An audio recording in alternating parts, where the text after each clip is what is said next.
ఓం నమో వెంకటేశాయ. శ్రీమహాగణాధిపతయే నమః. శ్రీరామకృష్ణ గురవే నమః. వృషాహీ వృషభో విష్ణుః వృషపర్వా వృషోదరః వర్ధనో వర్ధమానశ్చ వివిక్తశ్రుతిసాగరః.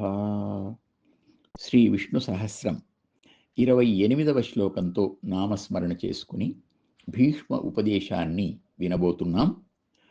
ఆచార విధిని తెలుసుకున్న తరువాత ధర్మరాజు దాని లక్ష్యం ఆధ్యాత్మిక ఉన్నతిని సాధించడమే గనుక దాని తత్వాన్ని తెలియజేయమని ప్రార్థించాడు. భీష్ముడు గంభీరంగా ప్రారంభించాడు. శాంతి కాముకుడవైన ధర్మనందన, మహాసముద్రంలో అలలలాగా, మహాతరంగాలలాగా భూమి మొదలైన పంచమహాశక్తులు శ్రీమన్నారాయణుని నుండి పెద్దగా పైకి కనిపిస్తూ మళ్ళీ ఆ నారాయణుల్లోనే అణగిపోతూ ఉంటాయి. శబ్ద స్పర్శ రూప రసగంధాదులు వాటి గుణాలు. వాటిని మన పంచేంద్రియాలు గ్రహిస్తూ ఉంటాయి. మహాసముద్రంలోని నీటిని ఒక ఉద్ధరణితో తీసుకొని చిన్న అర్ఘ్యపాత్రలో పోసినట్లు ఒక్కొక్క ఇంద్రియం, కన్ను, చెవి, ఇలా ఒక్కొక్క ఉద్ధరణి లాంటిది మన శరీరానికి వెలుపల ఉండే మహాశక్తులను తీసుకొని శరీరంలో పోస్తుంటాయి. అలా పంచభూతాల ఉనికిని మనకు తెలియజేసే సాధనాలే ఈ పంచ ఇంద్రియాలు. వీటికి నాయకుడు మనస్సు. అది పరిపరి విధాల 10 మార్గాలను చూస్తుంది. ఒక మార్గాన్ని నిశ్చయించేది బుద్ధి. ఈ అన్నింటి ద్వారా జీవుడు భౌతిక ప్రపంచ సుఖ దుఃఖాలను అనుభవిస్తూ ఉంటాడు. ఇతడు బయటికి రావడం ఎలాగా? ఈ సుఖ దుఃఖాల అనుభవంలో నుండి బయటపడి కేవల ఆనంద స్థితిని చేరుకోవాలి. ఇప్పుడు బయటి విషయాలను లోపలికి తేవద్దు అని ఇంద్రియాలను మేల్కొల్పాలి, ఇంద్రియాలకు చెప్పాలి. ఆ విధంగా చెప్పి మనస్సు నిశ్చలంగా ఉంటే అప్పుడు బుద్ధికి ఏ పని ఉండదు గనక నిర్విషయ స్థితిని పొందుతుంది. దాంతో జీవాత్ముడు కూడా భౌతిక సుఖ దుఃఖాల స్పర్శ కూడా లేకుండా నిర్మలంగా ఆనందంగా ఉంటాడు. ఈ స్థితిలో ఉన్న ఆత్ముడే పునర్జన్మ లేనివాడు. ఇతనికే భూతాత్ముడని, క్షేత్రజ్ఞుడని అన్ని పేర్లు. వినుము, ఆత్ముడు క్షేత్రజ్ఞుండన, భూతాత్ముడన, పురుషుడన, పరమేశుండన, బుద్ధి సాక్షియనగా జనన రహితుడనగవరగు శాంతి ప్రవణ. ఇది చేరుకోవలసిన ఉన్నత శిఖరం. దీనికి ఆటంకం, ప్రధానమైన ఆటంకం ఆ ఉద్ధరణులు, ఇంద్రియాలు. అవి బయటి విషయాల్ని లోపలికి పోసి కలలోని నిజంలాగా మాయ చేసి అదే నిజమని భ్రాంతిని కలిగిస్తున్నాయి. దాంతో ఆత్ముడు తనను తాను తెలుసుకోలేని దయనీయ స్థితి ఏర్పడింది.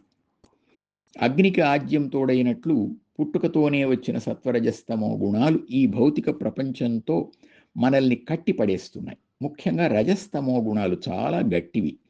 ఆ బంధం వదులు కావడానికి, ఆ బంధం వదలడానికి సత్వగుణ బంధం గట్టిగా వేసుకోవాలి. క్రమంగా సత్సాంగత్యం, సద్గ్రంథ పఠనం, మంచి శబ్దాలు, వైబ్రేషన్స్ వినటం, భగవంతుణ్ణి మంచి అలంకరణలతో దర్శించటం, ఆ తీర్థప్రసాదాలు స్వీకరించడం, నారాయణ సేవ చేయడం మొదలైనవన్నీ సత్వగుణ బంధాలు.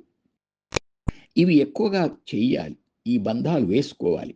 అప్పుడు రజస్తమో గుణ బంధం విడిపోతుంది. మెల్లమెల్లగా సత్వగుణ బంధం కూడా లాంఛనమై ఎప్పుడూ పరమాత్మలోనే ఉండే సమస్థితి లభిస్తుంది అని భీష్ముడు జ్ఞానప్రధానమైన భక్తి తత్వాన్ని విపులంగా ప్రబోధించి దీనికి అనుబంధంగా యోగ మార్గం కూడా ఉపకరిస్తుంది, అది కూడా చెబుతాను విను అని ప్రారంభించాడు. ధర్మరాజు మొదలైన వారు ఆసక్తిగా వింటున్నారు. యోగశ్చిత్తవృత్తి నిరోధ, యోగ చిత్తవృత్తి నిరోధ అంటే మనోవ్యాపారాలను, అంటే కోరికల పరంపరను కట్టడి చేయడమే, కంట్రోల్ చేయడమే యోగ మార్గం. మనస్సుకు ఉచ్ఛ్వాస నిశ్వాసాలకు సంబంధం ఉంది. ఊపిరి బిగబడితే మనస్సు ఎక్కడెక్కడో తిరుగుతూ ఎంత దూరంలో ఉన్నా వెంటనే ఎక్కడికి వస్తుంది. శ్వాసను నిలిపినంతసేపు అక్కడే ఉంటుంది. శ్వాసను నిలపడాన్నే ప్రాణాయామం అంటారు. పరమాత్ముని మీదనే మనస్సును ఏకాగ్రం చేస్తూ క్రమశిక్షణతో గురుముఖంగా, ఇది గురుముఖంగానే తెలుసుకునే విద్య, గురుముఖంగా తెలుసుకొని ప్రాణాయామ సాధన చేస్తే మేఘం దగ్గర మెరుపులాగా, తామరాకు మీద నీటి బొట్టులాగా మనస్సు పరమాత్మ మీద నిలుస్తుంది. నిలవడం మనకు తెలుస్తుంది, వెలుగు కనిపిస్తుంది, స్పర్శ అనుభూతం అవుతుంది. దీనికి కొంత సమయం పడుతుంది గనక విసుగు పడకుండా ఓపికగా ప్రయత్నం చేయాలి. క్రమంగా యోగ మార్గంలో 8 మెట్లను ఎక్కగలం. యమ, నియమ, ఆసన, ప్రాణాయామ, ప్రత్యాహార, ధారణ, ధ్యాన, సమాధులు అనే అష్టాంగ సహితమైన యోగారూఢ స్థితిని పొందగలం. ఆ ప్రయత్నంలోనే, ఆ ప్రయాణంలోనే మనకు వివేక వైరాగ్యాలు, శమదమాలు అలవాటవుతాయి. అప్పుడు అంతర్నాడి, సుషుమ్నా నాడి ద్వారా ప్రాణవాయువు వెన్నెముక మార్గం వెంట పైకి సాగి సహస్రార చక్రంలో స్థిరపడుతుంది.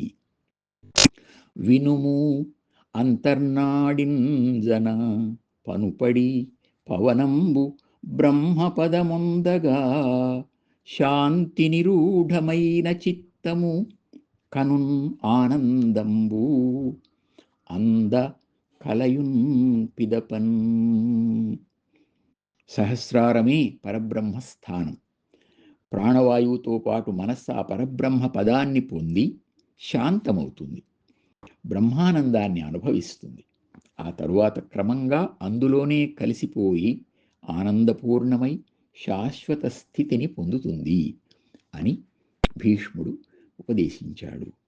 ఓం నమో వెంకటేశాయ.